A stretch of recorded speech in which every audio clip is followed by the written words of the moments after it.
got some splaining to do. I made a bad mistake, dudes, and I misinformed you guys, and I apologize. But what happened was, I made a video talking about the Grandmaster difficulty yesterday. The idea of the video came from me watching demo footage that I'd recorded, and I was looking over the Grandmaster 1, 2, and 3, and I hadn't really been paying attention to any changes that had been made, what happened at Game Changers, and things like that. I just assumed that, you know, this game was going to reward skilled PvE players, and I was thinking about all kinds of people that I know who game that are just never going to get any of the greatest loot in this game because they're not going to have time to get good enough or have time to even complete a Grandmaster 3. I was hearing about players that were trying the Grandmaster 1 and were getting spawn killed and couldn't even complete it, you know, at the Game Changers or whatever.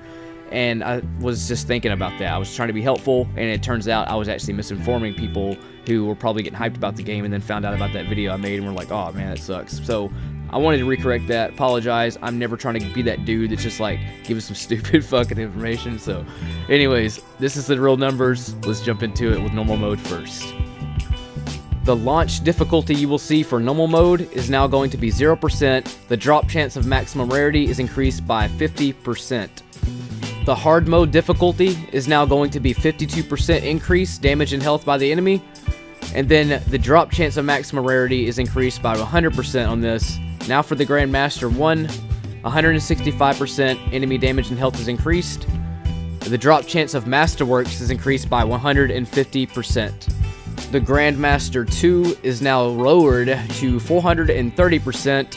And the drop chance of Masterworks is increased by 200%. And then finally we have the Grandmaster 3. It's been lowered from 3100% to 950%. The drop chance of Masterworks is increased by 250%. These are still going to be really difficult to do, but by no means 3100% difficult. Overall Javelin health is also being increased, but there are still a lot of players that I'm sure you know as well that can't beat a lot of these activities, and I wanted to address it to those players even with the nerf. And even at 950%, that's still not going to be a walk in the park. And I thought it was just fair to let that player base know that, hey, this is going to take a lot of hours to get good at.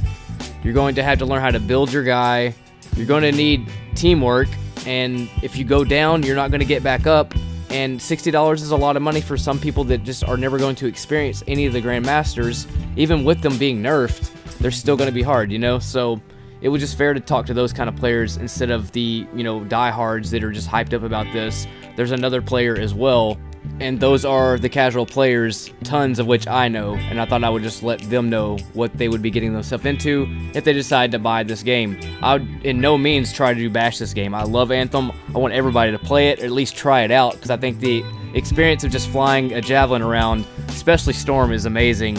But I wanted to make sure you all got the right information since this game's going to be around for a long time, and I hate to get off on a bad foot. So I completely removed that video, destroyed it.